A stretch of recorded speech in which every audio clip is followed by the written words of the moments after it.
Welcome to the Life and Football Podcast, baby. I'm your host, Mike Feed. And this your co-host, Cole and Moore. You know we loving life and enjoying football. Yes, sir. Today we got a top one for y'all. Now I'm talking about a top-notch interview today. I can't even believe we got our own. And the thing is, me and my co-host, we played junior college football. So we was in that small town. Now we didn't go to EMCC, just to give y'all a little hint where she was. Now we didn't go to that school. We was up in Iowa Falls, Iowa. We was in that small town, boy, coming from the state of Florida where the sun shine bright all day and night. But we was up there, man, miserable, acting crazy, just a bunch of nonsense. And that's why I love this show so much, man. This show on Netflix that is called Last Chance You. That's right, you heard me. Last Chance You on Netflix. So you know who I'm talking about. She goes by the name of Brittany Wagner. She played a very important role on there. I mean, she was running behind them guys asking what the pencils was, what your paper was, what your bag was. And I just enjoy and just watching her. She inspired me as, just so much to do more. And it just put me back in the mindset of when I was at junior college. And it just, it was funny just to watch the show and how so surreal the show is, man. Hey, I'm going to go ahead and throw it to my co-host, Simo, to bring on. How you doing, Miss Wagner? I'm great. Thanks for having me. It is an honor for us to have you on today. It's such an honor. Thank Now, you know I want to start right out the gate. You are getting so many blessings upon blessings upon blessings. It's like it's overflowing in your life. So the most exciting thing that I have for you, which I know it has to be exciting for you, is how does it feel to have Courtney Cox, the amazing actress from Friends, play you? She's playing Brittany Wagner in a TV series. Tell me how that feels. Well, to hear you say it feels a lot better. It's super exciting. I mean, there's no way I ever would have dreamed this up, 5 years ago when we were filming season 1 of Last Chance You. If you had told me all of this was going to happen to my life, I probably would have fainted. Michael Strahan is the kind of the guy that orchestrated this whole thing. He's a big Last Chance You fan, and he has an entertainment company called Smack Entertainment. And when I got an email about a year ago, I got an email from Michael Strahan's people saying that they had this idea that they had already gotten Courtney Cox on board. She wanted to play me in a scripted series. And I thought, this has got to be a joke. Like, this is some spam email or something. But, a year later, we've signed a deal and we are on the path to making that happen. And it's so exciting. To have Courtney doing it, I've gotten to be friends with her and I feel like we click, our personalities click. She gets it. She's from Alabama, which a lot of people don't know. And she has a huge heart for this type of story. I think she's just passionate about telling the story and telling it the right way, which is very important to me. And so I am stoked for this to be happening to my life right now. We are too. Like me and Mike, we was sitting there, and just how God just blessing everything to go. We sitting there, and we couldn't believe like how you felt about that email about them. That's how we felt. Like he said, she Miss Wagner want to be on our show. I'm like, what? No way. So I was like, no way. And then, like he said, when we watching you on the show before any of this even happened, but watching you on the show.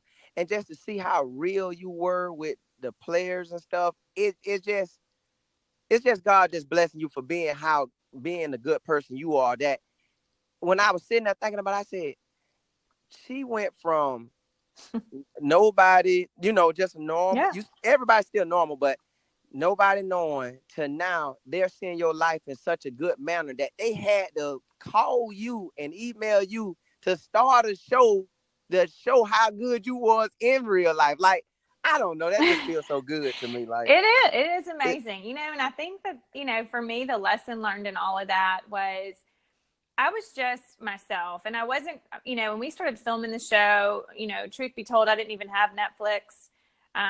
So I didn't really know what I was getting myself into. And I just made the decision, if I'm going to, if 5 people watch this or 500,000, I'm just going to be, the only thing I can be is myself and real and trust the process. And, I think that's what I did. And I think, ironically enough, people really connected to just the genuineness and me being just kind of myself and not really apologizing for it. And, I think if we would all just do that in our own lives, I don't think we have to be on Netflix to learn that lesson, that if we'll just be ourselves and be genuine, then, think and trust the process, things usually work out. If we stand in our own way a lot of time. And I think that was the one time in my life where I probably didn't stand in my own way, and look at what's happened. That's what I said. Listen, I'm so ready to see everything that comes to you, just to see how it unplays, because I know when you get when TV series start playing, everybody gonna be falling in love with it, and then it's what happens next after that. Like how much more you gonna be getting blessed after blessed. Like now, what do your family and friends say about everything going on? Because I know everybody was watching the Friends show, so for you to call them and say, hey, Courtney Cox playing me, and like, girl, they playing you, what? Like, I know they got to be going crazy over there. I know. Everyone is super excited. My best friend, that's been my best friend my whole entire life. It's funny. We used to talk about this when we were little. Like, if somebody was making a movie about you, who would you want to play you? And she has always said Courtney Cox to play her. And so she's like, wait a minute, she's supposed to be playing me. How'd you get her? So, yeah, everybody's really excited. Again, I mean, and she's honestly, like, she is an A-list celebrity. She's a huge name. She's a great actress. But, knowing her now, she's a greater person. She's just a really good person, and she's down to earth. She's not, she doesn't get all wrapped up in all the Hollywood stuff a lot of the times, and she's just easy to be around. And so I'm so excited to really begin the process of working with her. And she's funny. She said she spent thousands of dollars with a dialect coach getting rid of her Southern accent, and now she's got to get it back. So that'll be fun to watch. Yeah, she got to bring all the Alabama back out. Yep. The Alabama. Now, with this process going on, if you could talk about any of it, are they starting to shoot on it now, or if you could talk about any of that? No, we haven't started shooting on it now. I mean, we've just gotten the network and really gotten the contract settled. And so now the real process begins, which, it takes a really long time to negotiate contracts. And we had to go to pitch the show to different networks. And then we had to decide what network we wanted to go with. And so that process takes a really long time. And you can't tell anybody, it's very secretive. And it was really hard for me to keep that information quiet the whole time. But now we've obviously released it to the media. And so hopefully it'll move a lot faster at this point. I've never done this before. I've never been a part of a scripted show. So I really don't, I'm going to be learning the process as we go. I really don't know exactly how all of it works. But hopefully we're right now narrowing down writers and trying to get the best writers we can for the show. And then once we get that going, we'll go full in and start shooting. What's going to be fun is when you sitting there and she acting out how you did it. I wonder if you're going to say, well, Courtney, I don't know. I didn't do it really like that. Like I kind of swung my hair this way, and then I said, sit down. And I'm probably going to just let her do her thing and be quiet. Yeah. Well, it's definitely a blessing to have you on. I'm gonna let Mike jump on because I don't want to hold y'all all day. I could talk all day, but I'm gonna let Mike get on in here. Yes, sir. Yes, sir. To all the ball players out there in the nation, man, this is amazing. Now, I got a serious and a real funny question to ask you. Okay. because we heard a little information.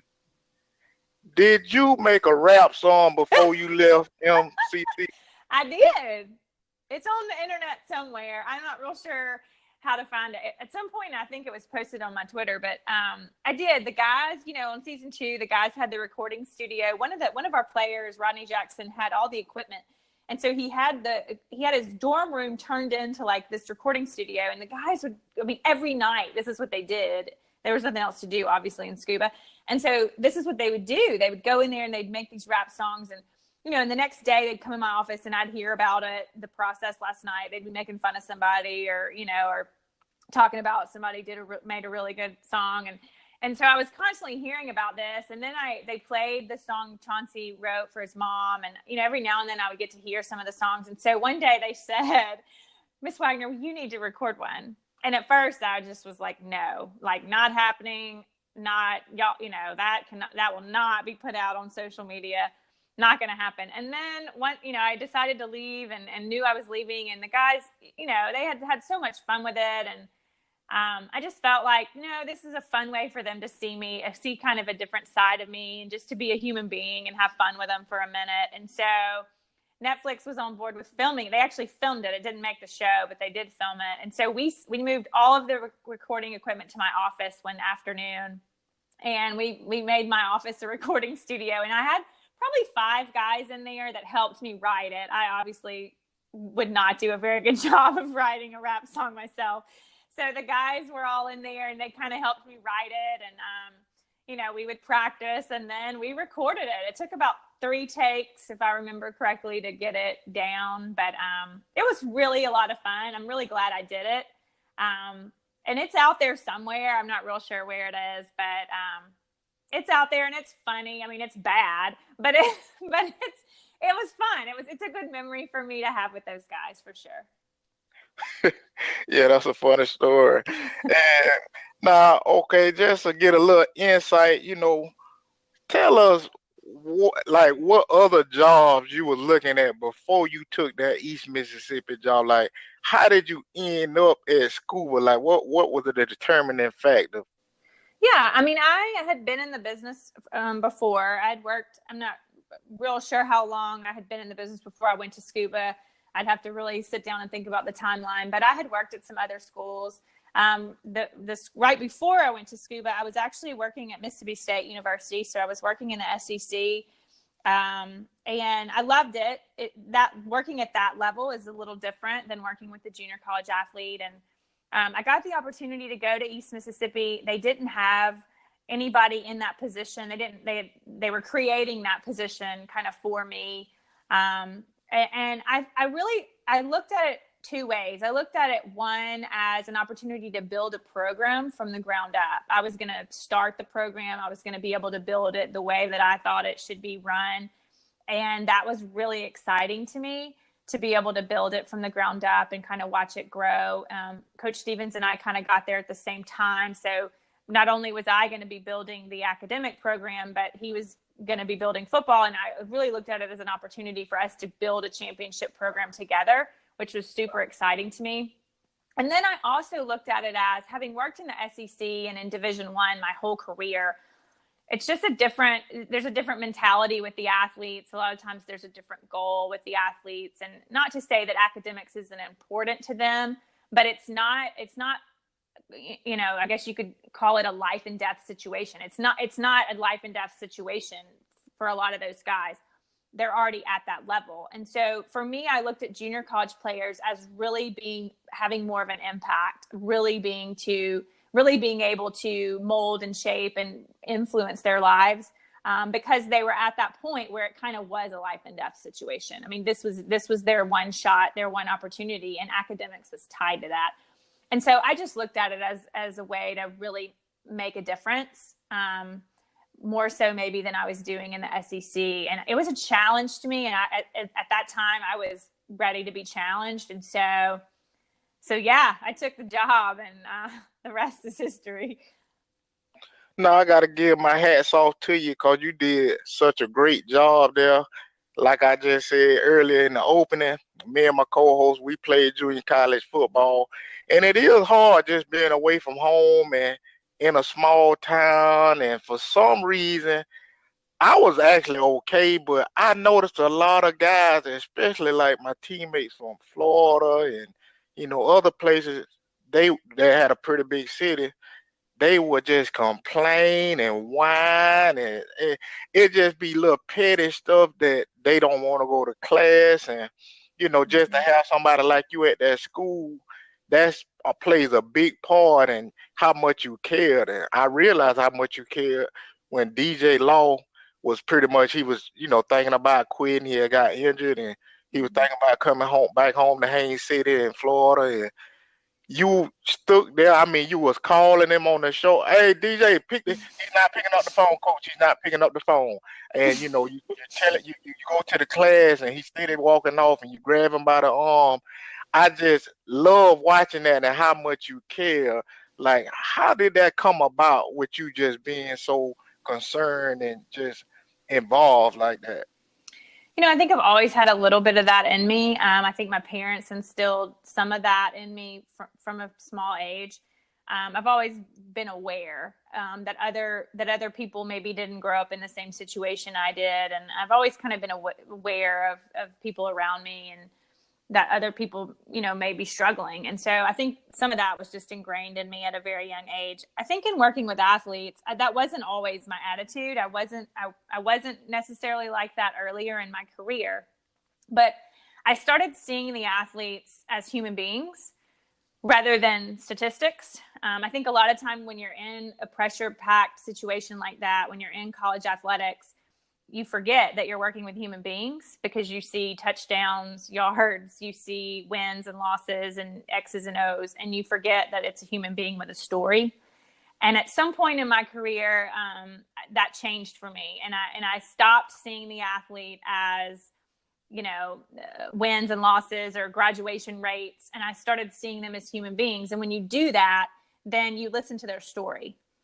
And for me, that's why my office was so relaxed, because I wanted to create an environment where they felt comfortable hanging out there, because then I would hear their stories. And even if they weren't telling me their story, maybe they were talking to a teammate and telling a teammate their story, and I would pretend like I was working, but really I was listening to that story.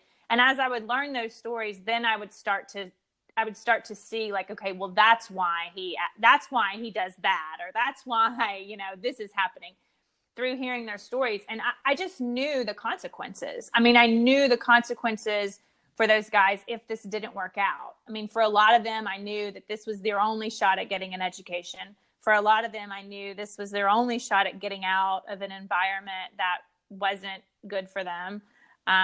For a lot of them, I knew that they really needed football until they could get enough confidence in themselves to know that they were more than an athlete.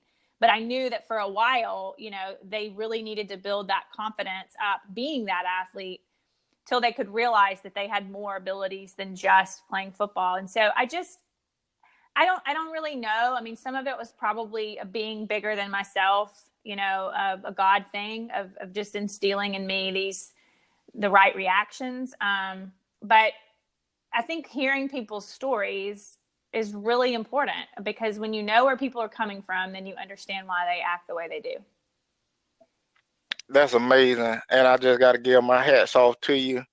And that really caught my eye when I was watching the show. And you had I think he played a defensive line or defensive end. I'm not sure.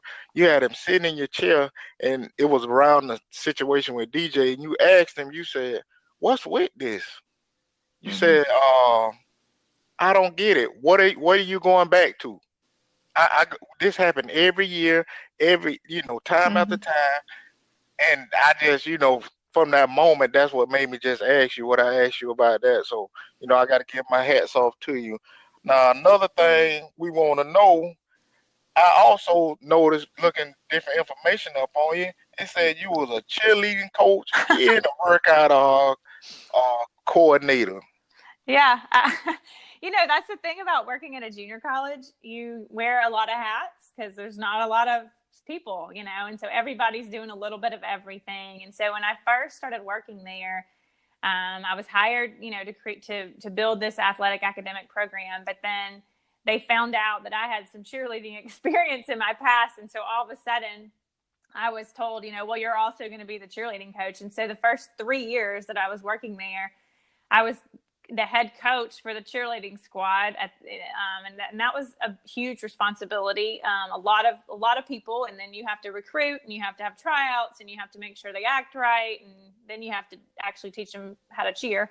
So there was a lot involved with that. And after we won our national championship in 2011, I went into the president and asked if I could please not be the cheerleading coach anymore. And so I guess that was my raise for that year, was to not have to coach the cheerleaders anymore. And I loved doing it. It was just, that was just a lot on my plate. After hours, cheerleading practice was from 7 to 9 p.m. at night. So I would work all day, go home for 2 hours, and then come back up there and coach the cheerleaders. And it was, just a lot on my plate. So I also taught, which you saw it, I think in season 1, you saw it at an abs class that I was teaching.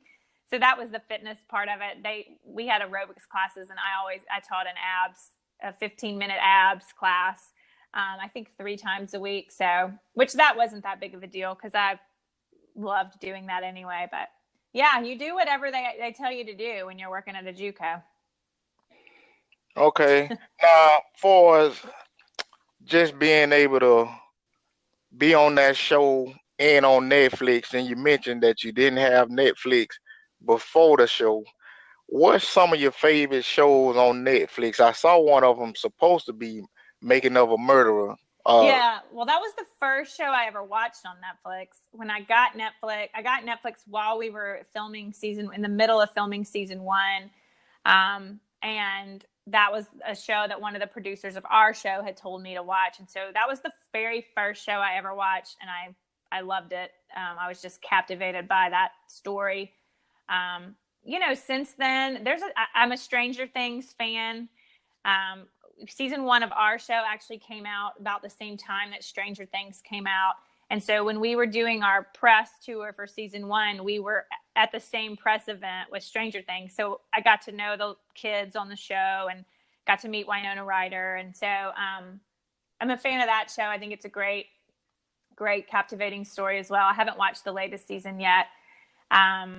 I'm also a fan of, there's so many on there. Right now, I'm loving all the documentaries.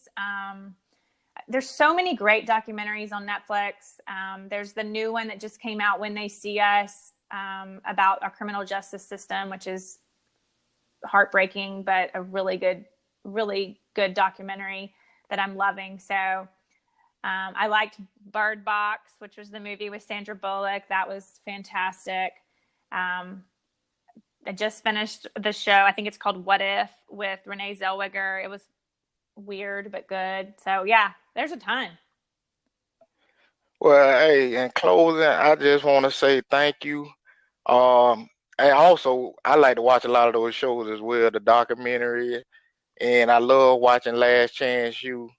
And what's your thoughts on the recent Last Chance U? Oh, goodness. It's hard for me to watch. I don't know if it's because I was involved, and so now it's just weird to watch it somewhere else. I watched season 3 all the way through. It took me a really long time to watch it. I would start watching, and then I would have to stop because I just would get so disturbed. That it took me a while to get through it. I'm not in love with that coach at all. I would pick Coach Stevens any day over that guy. And I had a hard time connecting with the players. I don't know why. I don't know if that's just because I'm so connected to ours that it was hard for me. But there were a couple of the players on season 3 that I was rooting for, but for some reason I just had a harder time connecting with all of them. And it was tough. It was tough to watch. I don't know. It seemed, I don't know if it was true, but to me, it seemed a lot worse. Like it seemed just like a really, really bad situation for everyone involved. So I don't know. It was really tough for me to watch, but I will watch season 4. It may take me a while. I probably won't watch it right when it comes out, but I'll watch it. You know, I'll sit through it. I don't know. I've read all the stuff about what's happened there this year, and it's all just very disturbing. And you know, so I'm a way bigger fan of seasons 1 and 2 than I am 3 and 4 for sure. No problem. I kind of feel some of the same ways you were, but I just love the show either way. I don't know why, but I just love it. So in closing, just kind of give us some insight on what you're up to now and events you may have coming up. I'm gonna go ahead and give the floor to you. Yeah, I love what I'm doing now. I live in Birmingham, Alabama, so I did move to a normal city, which is fun. And I do a lot of motivational speaking events. So I travel a lot and I do events all the way. I do high school. I've spoken to high schools, not just football teams, but entire student bodies. I've done events for faculty members at high schools and just kind of working with teachers or counselors on how to kind of better connect with their students. I've spoken at junior colleges, at universities. I've also done corporate events, conferences for teachers. So I'm kind of all over the place in speaking. I think it's appropriate because the message is the same. My message is really one of building relationships and seeing people for who they are, meeting them where they are, getting rid of the judgment, realizing that we all have our own stories and they're all okay. There's nothing right or wrong about anybody's story. And if we would learn how to connect to people's stories, I think this world would be a whole lot of a better place. And so that's really my message. And I love traveling and meeting people and hearing. The more I travel, the more stories I hear, which is fantastic because it inspires me to meet people and hear their stories. And, I also have some athletes that I've worked with individually. I don't really talk about that much because I'm not doing it for the credit, number one. And number two, I want to protect their privacy, but I do still work with some individuals and help them through their journey. And I do consulting work also. So schools will hire me to come in and really work with their teachers or counselors. That's always fun. It's always fun to meet the kids there too, the students. And I like to do roundtables. So we'll pick maybe 10 students that go to that school, and I'll just meet with them for a couple hours. And that's very inspiring and usually beneficial for all of us. So I love doing that. Now we have the show coming out, which will occupy a lot of my time. I am an executive producer on the show as well with Courtney and Michael Strahan. So I will be pretty heavily involved, and I'm sure that'll be really time consuming, but fun. And then I'm also in the process of writing a book. So I'm working with an editor right now, and that's a very long and hard. It's probably one of the hardest things I've ever done. But it'll be rewarding in the end. But so I'm working on that. Not real sure when that will come out. So yeah, I've just got a lot going on. I also have a daughter that's fixing to go into middle school, which completely freaks me out. So I'm trying to be a mom to her because I realize, you only get one shot at that. So a lot going on, but it's super exciting, and I love it. I love hearing from the fans. I love when a new season of Last Chance U comes out, no matter where it's filmed, no matter who's in it, because it kind of revives the fan base, and I start to get the emails and the messages again. And I love hearing from fans and hearing how any of us have inspired or impacted their lives, because that's what we're here for. Hey, we want to say thank you to you for coming on, Miss Brittany Wagner. We want to say thank you. Thank you. You're such an inspiration to so many people out there, not just in the football world, but outside of the football world, because some people get inspired to even watch the show because of you. And you did such a great job, on the show as an academic advisor, as a friend, and as a mother too. And I want to say, send a shout out to Miss Kennedy, your daughter, and Thank you. she has a great mom, and you're doing great things out here all across the country. It's amazing how God has blessed you to come from Mississippi, but you're almost known all over the world. And it's great to see that. And every school should have someone like you assisting their program. everybody should invest in having her to come to their, I guess, school or graduation, either one, and at least talk to the guys or the first team meeting to, give them some insight on things she knows and get some help with their program as well. So when y'all guys get a chance, go check out her website. And if y'all can, find that Thousand Pimps a Rap song and repost it on Twitter. No doubt. And I want to say thank you again. And I want to say thank you to Netflix and Last Chance U. I don't know who idea that was to come up with that show, but they did a great job because, I mean, it's blessing people all across the country and it's giving some insight on some football that people may not even know about or may even forget about. But junior college football is something that's important in America, and it's a lot of young men get second chances, not just on Last Chance U, but all across the country. And I want to thank Miss Brittany Wagner for coming on again. And y'all be sure to check her upcoming wonderful show. I know it's going to be great on Spectrum. And shout out to Michael Strahan for getting involved. So I'm going to leave y'all how I normally leave y'all. Keep your head up and not down, or else you'll fall to the ground. Catch you next time on the Life of Football podcast.